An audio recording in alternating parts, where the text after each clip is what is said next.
How's it going? Good. How you doing? I'm doing well. Nice. Happy 31st of March. Yes, it is almost April. It is. We have one day to complete our goals. Oh, yeah. I've completely forgot about the goals. I've been a little preoccupied, I think. Yeah. I haven't totally forgot. There have been some that have been given up on and others that have made some progress, but I guess next episode we will do that. Yeah. I think I have a bod pod scheduled next week sometime, so... Perfect. We should record right after. Yeah. I think that might work out. Cool. Oh, so how's life? Oh, life is good, doing lots of calls, as I kind of alluded to last time. I'm now 27 calls in. So, Whoa. Yeah. So getting a lot of good insights, I think, and some takeaways are starting to form their shape, and I'm starting to hear some patterns over and over again, which is encouraging. Sort of what I was hoping would happen, is for people to be repeating the same sentiments in their own way over and over again. So I have a few of those to share. Yeah, I'm curious. So let's start with some of the top problems that people have been expressing about chat. I have 4 of them. There's been probably 5 to 10 of them, but these are the ones that seem to keep coming up over and over again. The number one is the false sense of urgency that comes with chat, which is not surprising. That's sort of one of the core pieces of the manifesto. But this one sort of would come out often when I would try to tease out, what is your biggest problem with chat? Not just what are all the issues you have? Because most people mention distractions and signal to noise ratio problems and those things. But a lot of folks have all said, basically in not so many words, every message I send carries a false sense of urgency. I want to be able to send messages to my colleagues that are this is okay to respond to it later, but there's no way to do that well in chat. So I think this one's, very much in line with sort of the way I was thinking about how level would be structured, where, things would kind of go into an inbox and not always push through notifications unless you specify things as an emergency. This has been good validation of that kind of paradigm. People are really, really wanting something like that. Totally. I think queues are useful architectural concepts.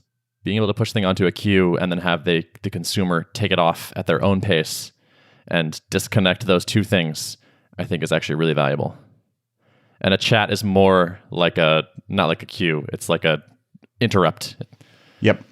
I heard it described as a conveyor belt, which I think is kind of a good way to describe it. Chat is a conveyor belt, and if you're not there to pick things up off the conveyor belt as it's streaming along, then they're either going to fall on the floor or you're just going to miss them or whatever. So, yeah. Totally. That'd be a good image for your landing page. I agree, yeah. It's someone typing away with their headphones on, and behind them a conveyor belt has important messages sliding by. I like off it. Into the ether. I really like that, actually, yeah. So that's number one, I think. Number 2 is a lack of decent threading. So one of my specific questions I've been asking people is do you use Slack threads at all? Because Slack, added those in where you can kind of reply directly to a message. And a majority of people said it's not very useful, hard to enforce, hard to convince people that they should be doing that. And it's often even hard to know when is it appropriate to spin off a thread onto one and when is it best to just keep it in the channel. I think the number one problem with Slack threads and as a whole is you end up with split conversations often, where as soon as one person responds to what should have been in the thread and they respond to it in the main channel, now you need the whole global context to actually review what was said in that conversation. Totally. So. Yep. And it's not the default. Nope, it's not. It's not what's wired up for you. There's nothing that pushes you in that direction. It feels exactly. Yep. Third one was there's no mechanism for tracking the state of a conversation. So, there's many conversations that happen throughout the day in any given company, and a large portion of them these days happens in chat. So a discussion's happening, and maybe someone, if they were online at the time, would have been contributing to the discussion, but they were not. So they're, maybe 6 hours late to the discussion. It's a major problem having to always review everything because you don't know if there's been resolution or not. Often there's micro decisions that occur where a small back and forth happens and then it's yep, we agree. And really no one else in this group, say it's a development channel, so all the developers are in there. The other developers don't really need to worry too much about following up with the conversation, because if it was already marked as resolved or complete, then they can sort of just maybe review it or look at it, but they don't need to like give it too much thought, and that should be lower priority.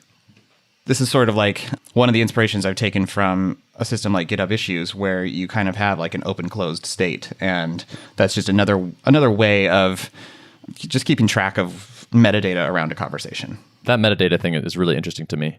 And the open closed, or like awaiting additional input, like having some sort of interesting sum type of conversation states, I think could be really interesting.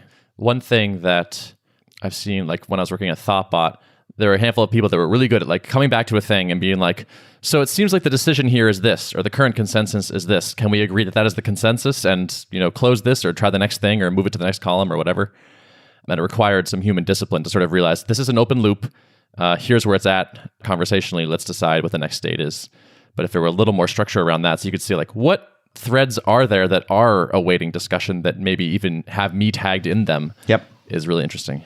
If I'm a manager type or someone who's just like doing team lead type of responsibilities, there's always a lot of things coming in my direction of like, at least we want your guidance on this, or we want your thumbs up or thumbs down on this. And I found when I was sort of in that in-between state of maker manager, where I was still like participating heavily in actual projects going on, and I was providing leadership and helping unblock people, it was just a crazy fire hose of @mentions of my name. And if I just like search through all of those, there's way too many. And that's where the pull request review feature really helped in GitHub, where someone could specifically tag me as requested review, and that's in a queue. I can go look at it.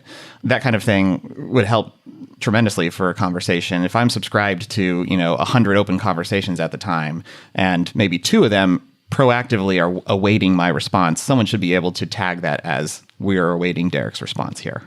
I really like that. That's interesting. Like I feel like it's making a conversation a first class thing. It's giving it a little bit more structure and support and recognition, where it's like conversations don't seem to have that kind of, they're not treated as important or haven't enough.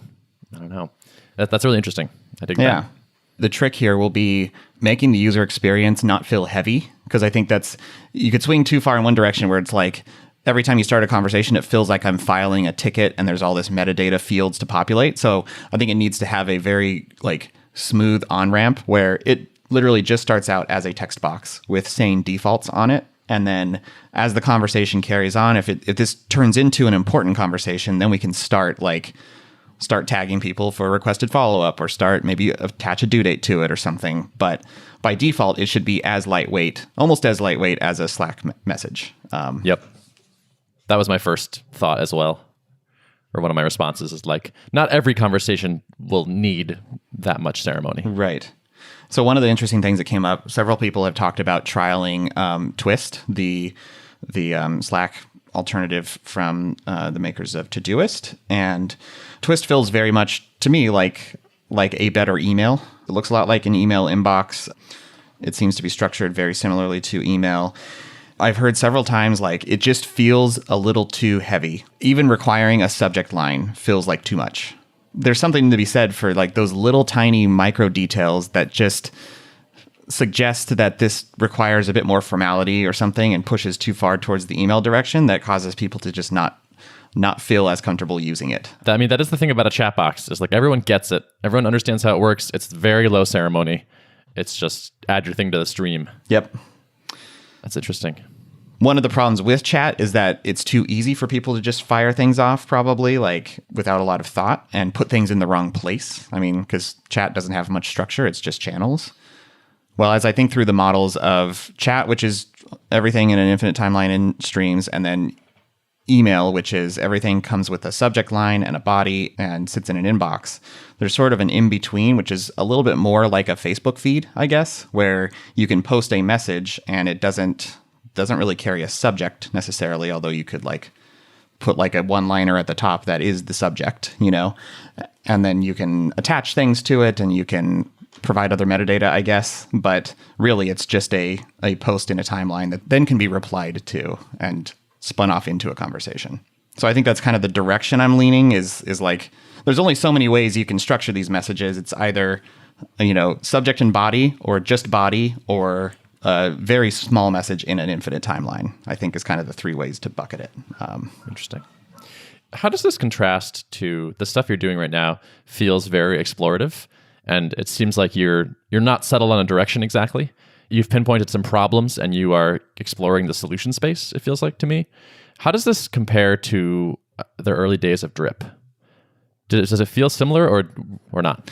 This feels a little bit different. Like, I think we built basically the first version of Drip by hand with JavaScript and MailChimp and wired up the whole thing. And we knew exactly the use case and that it was super cumbersome with the existing tool set. So it was a little bit different in that we used sort of that initial cobbled together version as our V1, and just there was a lot of work involved in just kind of implementing campaign functionality and opt-in functionality. So that was effectively our minimum viable product that we put out there. And then it was all about like getting that feedback loop established with beta users and early access users to figure out how else to extend the product.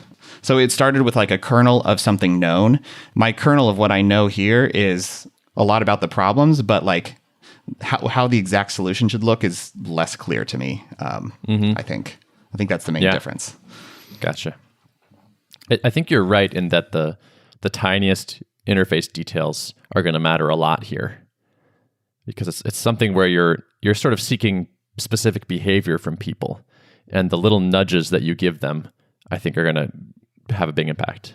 Yeah, and I think that's evidenced by, like, you think about HipChat versus Slack, and I'll admit I haven't really used HipChat much at all. I've only kind of seen pictures of how it works, but like, I understand it's quite similar to Slack, but I think there's just some very small nuances that make Slack feel friendlier and nicer to use, and that seems to be enough for it to like take off in a big way compared to the momentum that HipChat had. So I think it's all in the details with a product like this. Totally. Well, I think you're well positioned for that because you get the details. I think you have good taste. Yeah, I hope so. But now this has been a good phase to validate that my taste aligns with what other people are wanting, you know. Gotcha. Yeah. So you're 27 conversations in. Are you still finding each marginal conversation valuable? Yeah, I think the value is coming from, like, I'm not hearing a lot of new things now, but it is kind of reinforcing patterns that I'm hearing. So like if I talk to 5 more people tomorrow and all of them cite, you know, the false sense of urgency as a number one problem, that's only going to make me feel more confident about it. So it's just like getting more data points to add on to the patterns I'm seeing is the value. And also, like, I'm really enjoying developing personal connections with people who are interested in the mission. You know, I think there's a lot of value in getting your super fans on board and feeling like they're being heard, and just like, I'm an open book and I'm, you know, always open to talking to people. And I think that's only going to serve me well as I try to promote this. And I can't do it alone. You know, I'm going to need people's help to champion the cause along with me. So totally. Yeah, I love it. See a lot of value in that. Yeah. I have friendships that I've got started when Chris and I were building briefs and manually onboarding everybody. I have a friend that I still have a call with, like, every so often just to chat and catch up with, who was just one of the early briefs customers, and we hit it off, and it's like, yeah, this guy's awesome. Let's keep talking. Yeah, it's funny. Like the same thing happened with Drip, where, you know, it was a lot of people from sort of the circles of people that Rob and I know, and people who go to MicroConf and stuff like that. But then there were others who kind of just emerged as an early user, and to this day, we still like know them by name and remember, like, oh yeah, remember Joe, like his, you know, setting up his account back in 2014. Yeah. And do you remember their user IDs from impersonating them on the console? A lot of them I do. User number 21, I know who that is. That's awesome. Yeah. And like who's ID number 1 in Drip, by the way? I actually think it's Ruben Gomez of BidSketch. Interesting. Yeah. That's quite an honor. Yeah, I know. And you'll hear, actually, if you listen to the Startup Stories podcast, that Rob and I recorded weekly and then edited down into a few hours, one single episode. I think we talk about like attempting to onboard Ruben, and it was sort of a false start initially because he realized once we started getting into it that like we didn't have all the functionality he needed to fully get off MailChimp. So that's like a key part of that story, which is kind of fun. Totally. Yeah. People should listen to that. I remember enjoying that. That little thing. I think I'm going to re-listen to it again myself, actually, because now some of the details are fading a little bit, and now that I'm back in this phase, I kind of want to like hear What was it like back then too? Definitely. That's cool. Yeah. So what's next for you? Well, one thing I did this week, which I feel quite accomplished with, is published a blog post and sort of officially kicking off what I'm calling the building level series. And this one, I kind of dove deep on the idea validation methodology and how I managed to drum up the 500 subscribers that I have using a manifesto. So I sort of provide my insights behind that and what I was thinking and what the strategy was and some of the numbers. And my plan is to continue doing that. I think it ended up taking me more time than I expected to write that post because my time was sort of broken up a bit. And then afternoons, I wasn't really productive at all because the calls were spaced out just enough such that I couldn't really get into flow. Fortunately, that is beginning to ramp down. I think next week I just have at most 2 calls a day. That is starting to lighten up a bit. And I think my next building level post that I've already started to write is about the tech stack and talk about the prototype I've been building and the technologies I've been vetting and why I'm using this approach instead of just like pulling off the shelf existing technologies that I'm comfortable with. And then I want to dive into each one and talk about like sort of so far what I've gathered about how they work. That sounds awesome. Yeah. I'd read that post. Cool. Good.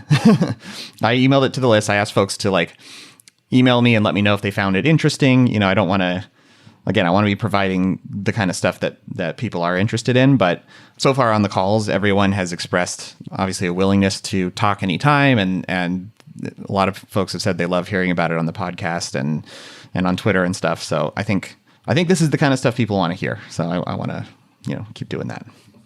Cool. Yeah. It's nice to have a podcast when you're launching stuff. It is. Yeah. It's very nice. I found a lot of podcast listeners in the interviewees. Glad to hear it. Yeah. So I have 2 sort of open questions that I jotted down right before we jumped on this call. So one of them is I want to strategize a little bit with you on the best approach to getting teams to try level. Because one of the things that's been coming out in conversations is that I think there is going to be a pretty high barrier to getting a lot of teams to fully switch off of Slack. The biggest barrier is probably their integrations.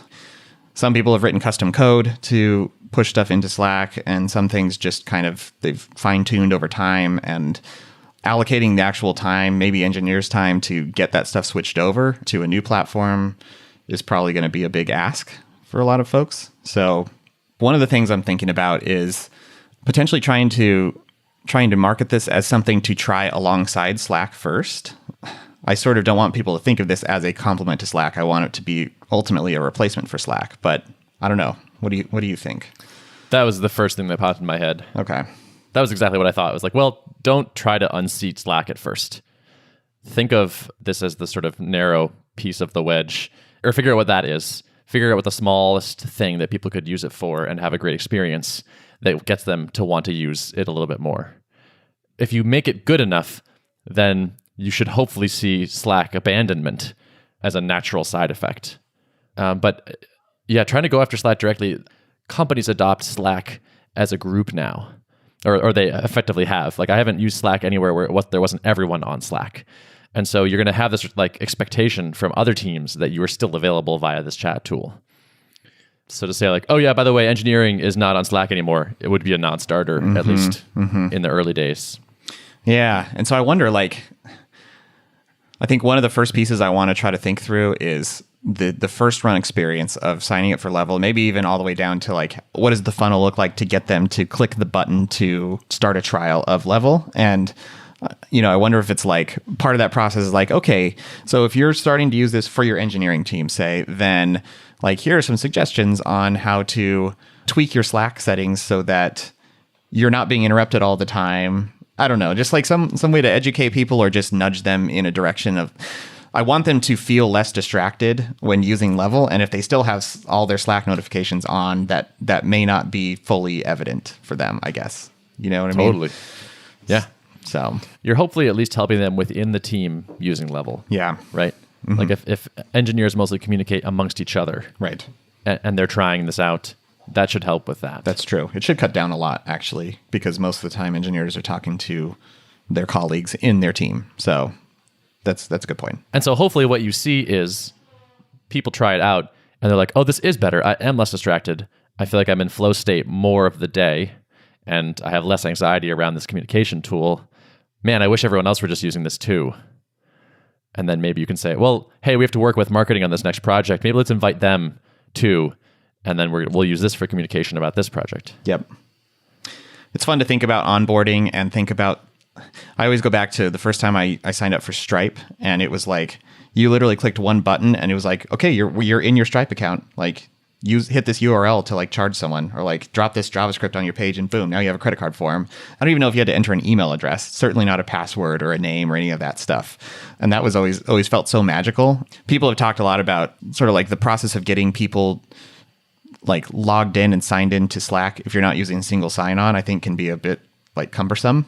And so I'm trying to think through like, what's the easiest path to get someone to like, you click a button and whoops, you're already in level. Now you might as well try it out. And oh, by the way, if you want your colleague to be in here, just shoot them this link. And as soon as they hit that link, they're in there with you and you two can communicate with each other. You know, I'm like trying to make the barriers extremely low so that like you could actually just like trip and fall into level. And now you're like, whoops, well, I guess I might as well try it out because I'm here. Sure. One thing that just popped in my head was, are you familiar with Clearbit's Reveal product? I think so, but remind me what it it's it looks at people's IP addresses and attempts to match them to a company. Yeah. I've been targeted by that before and I was like, how did they know?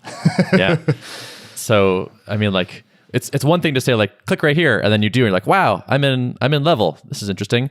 But if it said like up at the top left like your company and had some sort of a little bit of customization, like, oh, the header is our color or our logo's over there or whatever. That's like, wow, now I'm actually it feels like I'm actually using an instance of this thing that we signed up for. Yeah, that's a good idea. My second question. So I'm pretty confident now that I want to build this product as an open source product with a commercially hosted version, obviously, to generate revenue. My question is like, what do you think is the best time to start developing this out in the open? Should I, just like start from day one, or should I get it to a point where it's like something usable and then like say, okay, here, open source world, here's a thing?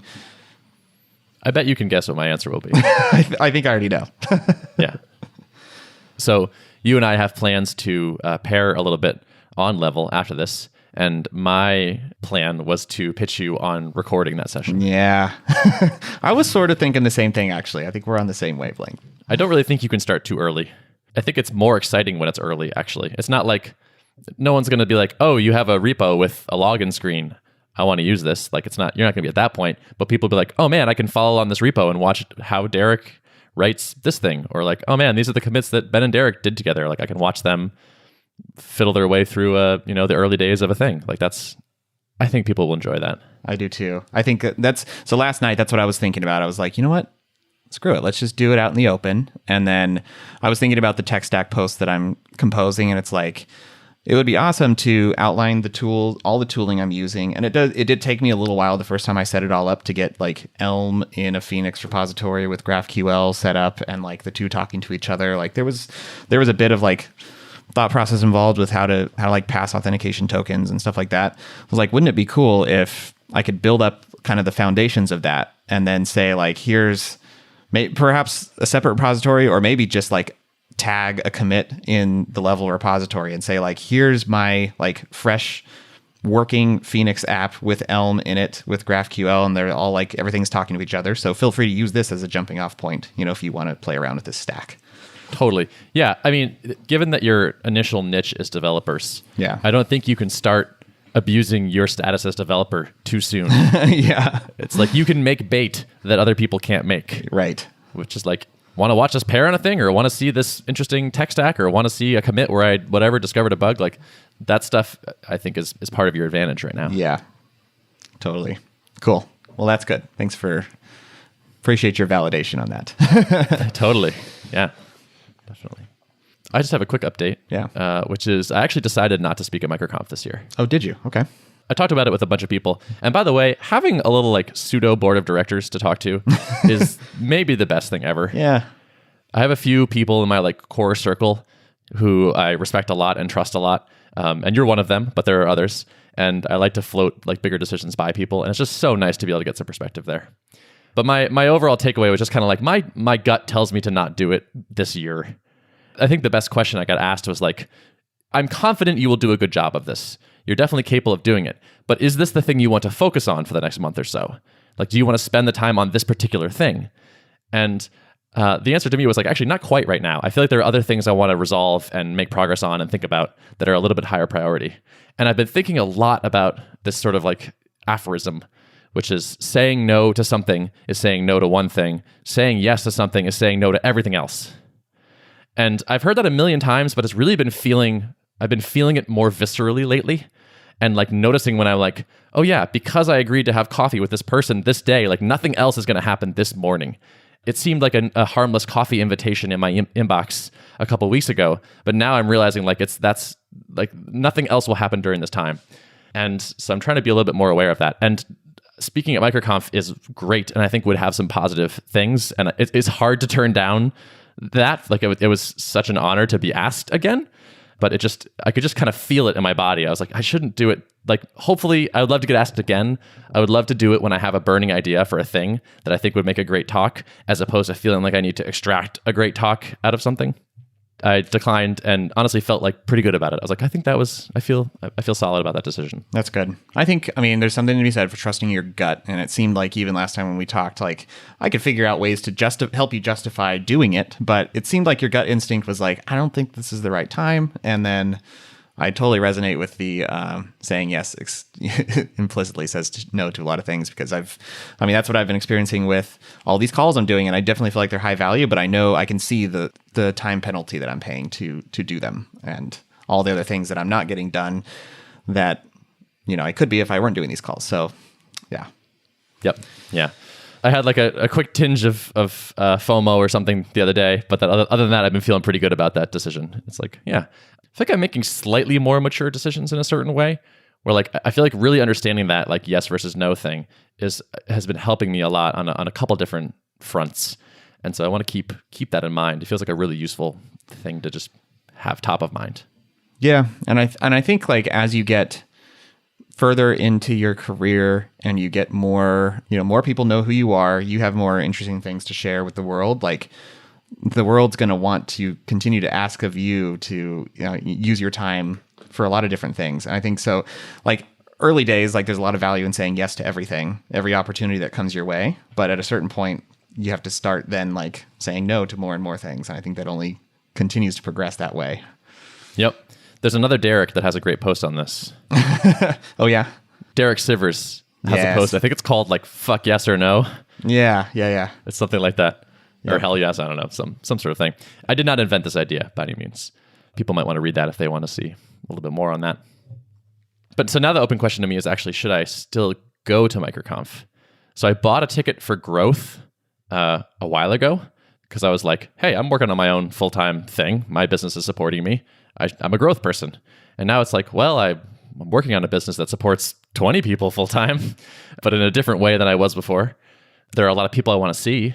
I'm actually not even sure I'm going to attend. It feels like not attending might be the wrong choice. Going back to my gut. We'll see. Yeah. I could see either way. I mean, there's a cost to it, like time, travel, all that kind of stuff. So I don't think it's a straightforward answer. I mean, for me, I'm not going to get a lot of like direct value out of growth from the talks probably because I'm not like in a growth phase, but it's like, I don't know, those are kind of the people I've seen every year for the last 5 years. I kind of want to see them all again. So I'm sort of in a similar predicament where it's like starter would probably be ideal, which is why I think I'm going to stick around for starter this year. But gotcha. So you're going to go to both? I think so. Yeah. That sounds legit. I think if I were where you are, I would probably want to do both. Yeah. Yep. So I'm going to keep thinking about it. Cool. Yeah. I'll make a decision soon. Yeah. Because I have to book things, but we'll see. I'm leaning towards attending starter, actually. Okay. Assuming I could finagle my way into a starter, like swapping my growth ticket for a starter ticket. I'm sure they could hook you up. Yeah. I know some people involved, so I figure I could probably make that happen. Probably. So yeah. Cool. 35 minutes. That's a good podcast. Yeah. Let's wrap it. Maybe we should get on to some pairing. That sounds good. Cool.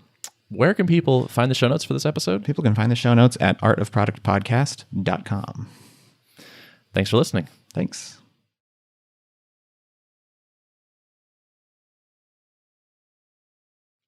Do you want to just get to pairing? Yeah. I have a quick... All right. All right. No postlude for you. No postlude. I'm hitting The postlude will be maybe I convinced Derrick to record this pairing session, and you get to listen to it at a later date. Yes. Cool. Okay. Bye, everyone. Bye-bye. Bye.